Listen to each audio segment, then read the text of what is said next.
आप सबको जय मसीह की Bible stories Hindi YouTube channel पर आप सबका स्वागत है। आज मैं आपको मत्ती रचित सुसमाचार के 24 अध्याय का महत्वपूर्ण अध्ययन लेकर आई हूँ, जहाँ हम प्रभु यीशु मसीह के द्वितीय आगमन तथा संसार के अंत के बारे में बहुत सी बातों का प्रकाशन पाते हैं।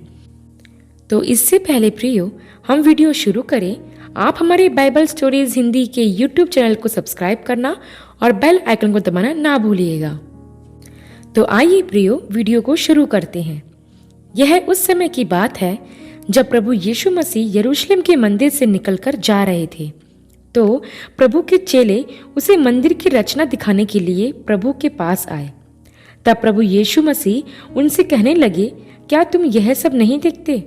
मैं तुमसे सच कहता हूँ, यहाँ पर पत्थर भी ना छूटेगा जो ढाया ना जाएगा। यह बात प्रभु यीशु ने यरूशलेम के मंदिर के विषय में कही थी। यह एक भविष्यवाणी थी जो प्रभु यीशु मसीह के द्वारा की गई थी, और यह भविष्यवाणी ईस्वी सन 70 में पूरी भी हो गई थी, जब रोमन सेना के द्वारा यरूशलेम के मंदिर को पूरी तरह नाश किया गया। प्रियो, इस बात से आप अंदाजा लगा सकते हैं कि प्रभु के द्वारा कही गई बात कितनी सच थी। अभी आगे मैं जो बताने वाली हूँ वो तो और भी भयानक है, जो प्रभु ने अंत के दिनों के विषय में कहा है।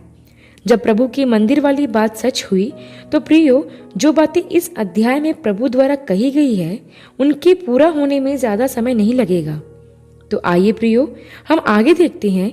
जब प्रभु यीशु अपने चेलों के साथ जैतून पहाड़ पर आकर बैठे तो प्रभु के चेलों ने उनसे कहा कि हमें बता कि ये बातें कब होंगी और तेरे आने का और जगत के अंत का क्या चिन्ह होगा। तब प्रभु ने उनसे कहा, सावधान रहो, कोई तुम्हें बहकाने ना पाए, क्योंकि बहुत से ऐसे होंगे जो मेरे नाम से आकर कहेंगे कि मैं मसीह हूँ, और बहुतों को बहका देंगे।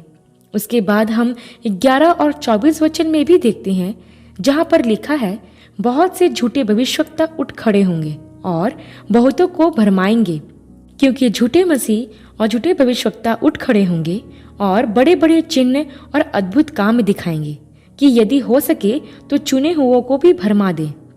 इस अध्याय में प्रभु ने अंत के दिनों के बारे में बताते हुए 3 बार यह बात कही है कि लोग, यहाँ तक कि चुने हुए लोग भी झूठे भविष्यवक्ताओं और झूठे मसीहों द्वारा भरमाए जाएंगे। प्रियो, इस संसार में यह हो भी रहा है। आज हमारे देश व दुनिया में ऐसे बहुत से झूठे मसीह और झूठे भविष्यवक्ता उठ खड़े हुए हैं, जो तरह तरह के चिन्ह और चमत्कार दिखाकर लोगों को सत्य से भरमा रहे हैं। प्रभु ने इन झूठे नबियों के विषय में यह भी कहा है कि यह भेड़ के भेष में भेड़िए हैं, जो पूरे झुंड अर्थात पूरी कलीसिया को नाश करना चाहते हैं। मैं कुछ झूठी शिक्षा के बारे में भी आपको बताना चाहती हूँ, जो हमारे देश में भी तेजी से बढ़ रही है, जिनमें यहोवा विटनेस है, जो यह प्रचार करते हैं कि सप्त का दिन शनिवार है, तो हमें शनिवार को आराधना करना चाहिए। दूसरी है सर्वशक्तिमान परमेश्वर की कलीसिया, जो यह मानते हैं कि प्रभु यीशु का दूसरा आगमन हो चुका है, और वो नए नियम में पौलुस की पत्रियों को तथा अन्य पत्रियों को भी नहीं मानते। और इसके साथ ही चर्च ऑफ गॉड, जो यह मानते हैं कि पवित्र आत्मा का सामर्थ्य का काम अब नहीं होता, अर्थात आज के वर्तमान समय में पवित्र आत्मा काम नहीं करता। प्रियो, और भी ऐसे झूठे पंथ हैं जो बाइबल की शिक्षा को तोड़ मरोड़ कर लोगों को सिखाते हैं, और कई लोग उनकी बातों में आ भी जाते हैं, क्योंकि प्रभु यीशु ने पहले ही कहा था कि अंत के दिनों में झूठे मसीह और झूठे भविष्यवक्ता आएंगे, और हो सके तो चुने हुओं को भी भरमा देंगे। प्रियो, प्रभु की बातें शब्द व शब्द पूरी हो रही है, इसलिए हमें सतर्क व सावधान रहने की आवश्यकता है कि हम भरमाए ना जाएं। परमेश्वर के वचन का गहराई से अध्ययन कीजिए और उन्हीं बातों का विश्वास कीजिए जो बाइबल में लिखी है। सावधान रहिए ताकि कोई आपको भरमाने ना पाए। इसके साथ ही मैं आपको बताना चाहती हूँ, आप झूठे भविष्यवक्ताओं से भी सावधान रहें, जो आपसे बातें तो मीठी मीठी करेंगे और आपको सुनहरे भविष्य का सपना दिखाएंगे, लेकिन उनका स्वामी प्रभु नहीं, पैसा होता है। मैं ऐसे कई झूठे नबियों को जानती हूँ जो प्रार्थना करवाने के लिए लोगों से मोटी रकम मांगते हैं। प्रियो, यह गलत है। प्रभु ने जो भी दान लोगों को दिए हैं वह मुफ्त में दिए हैं, इसलिए सेवा का काम पैसे से नहीं करना चाहिए। प्रभु ने अपने चेलों से कहा था कि तुमने सेत में पाया है सेत में दो, और ऐसा ही किया भी जाना चाहिए। लोग अगर खुशी से दें वह बात अलग है, लेकिन मांगना यह गलत है। ये लोग भक्ति को कमाई का साधन बनाते हैं। ऐसों से भी आपको बचकर रहना है। इसके बाद हम मत्ती 24 और उसके 6 और 7 वचन में देखते हैं, जहाँ प्रभु ने कहा कि तुम लड़ाइयों और लड़ाइयों की चर्चा सुनोगे तो घबरा ना जाना, क्योंकि इनका होना अवश्य है, परंतु उस समय अंत ना होगा, क्योंकि जाति पर जाति और राज्य पर राज्य चढ़ाई करेगा। प्रियो, आज कई लोग हैं जो युद्ध की चर्चा सुनकर डर जाते हैं, और अभी तो रशिया और यूक्रेन के युद्ध ने भी सबको डर से भर दिया है। और लोग तो यहाँ तक सोचने लगे कि कहीं यह तीसरे विश्व युद्ध की शुरुआत तो नहीं है। लेकिन प्रियो, ऐसे समय में प्रभु का वचन याद कीजिए, जहाँ प्रभु ने कहा था कि जब तुम लड़ाइयाँ या लड़ाइयों की चर्चा सुनो तो घबरा मत जाना। हाँ प्रियो, प्रभु ने हमें पहले ही कह दिया है कि हम लड़ाइयों की खबरें सुनकर भयभीत ना हो। इनका होना तो अवश्य है। और मैं आपको बता दूं कि इसके पहले इतिहास में तो इससे भयानक युद्ध हुए हैं, जिसमें पहला व दूसरा विश्व युद्ध भी है।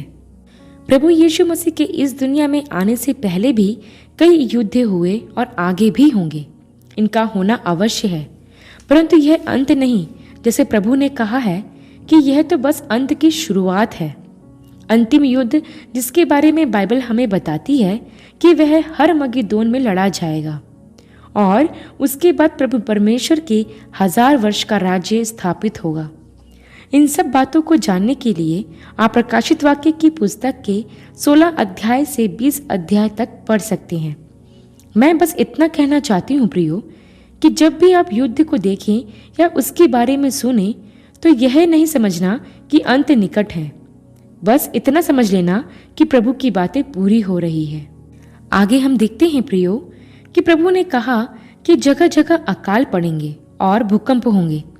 यह सब बातें पीड़ाओं का आरंभ होगी।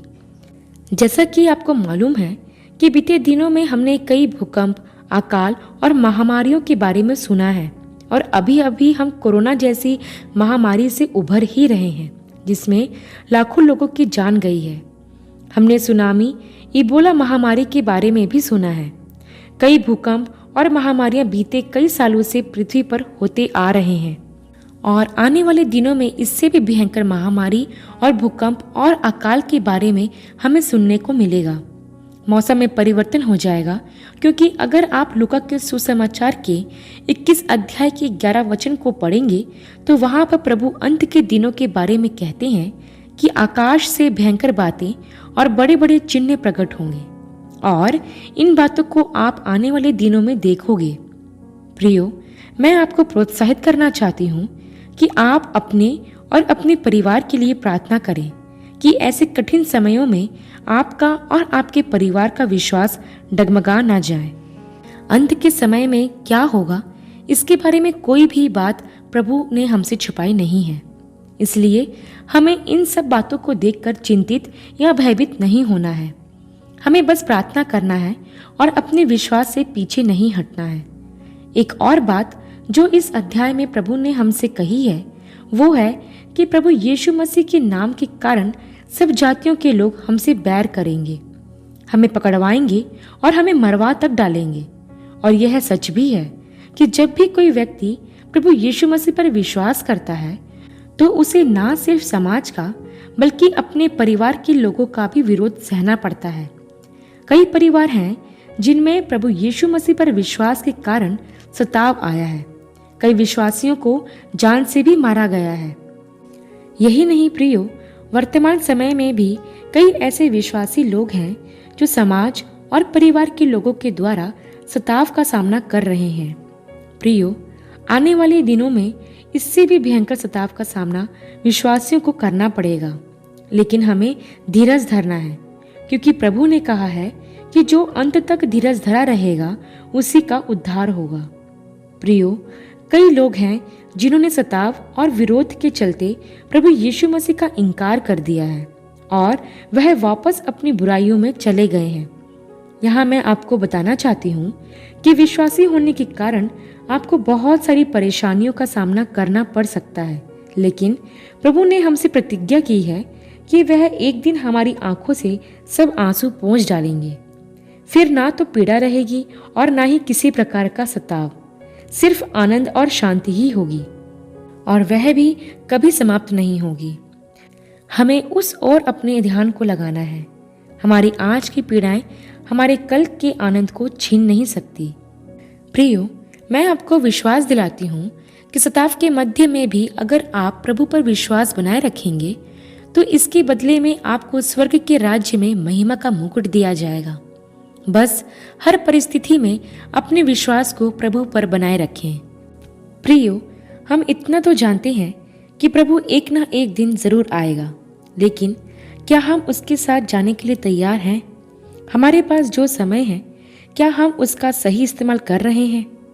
हर दिन के गुजरने के साथ हम प्रभु के आगमन के निकट पहुंचते जा रहे हैं। अंतिम तुरही कभी भी फूकी जा सकती है, इसलिए हमें अपने आप को तैयार करना है ताकि हम प्रभु के साथ जा सके। अंत में मैं बस आपको इतना ही कहना चाहूंगी कि जागते और प्रार्थना करते रहें, क्योंकि प्रभु कभी भी आ सकते हैं। इसलिए अपने आप को प्रभु के लिए तैयार करें और संसार पर नहीं परंतु स्वर्गीय वस्तु की ओर अपने ध्यान को केंद्रित करें, जो स्वर्ग से प्रकट होने वाला है, उसकी बाट जोहते रहें। आशा करती हूँ प्रियो, मत्ती के 24 अध्याय का यह अध्ययन आपके लिए आशीषमय रहा होगा। अगली वीडियो में एक नए विषय के साथ आप सबसे फिर मुलाकात होगी। तब तक के लिए आप सबको जय मसीह की।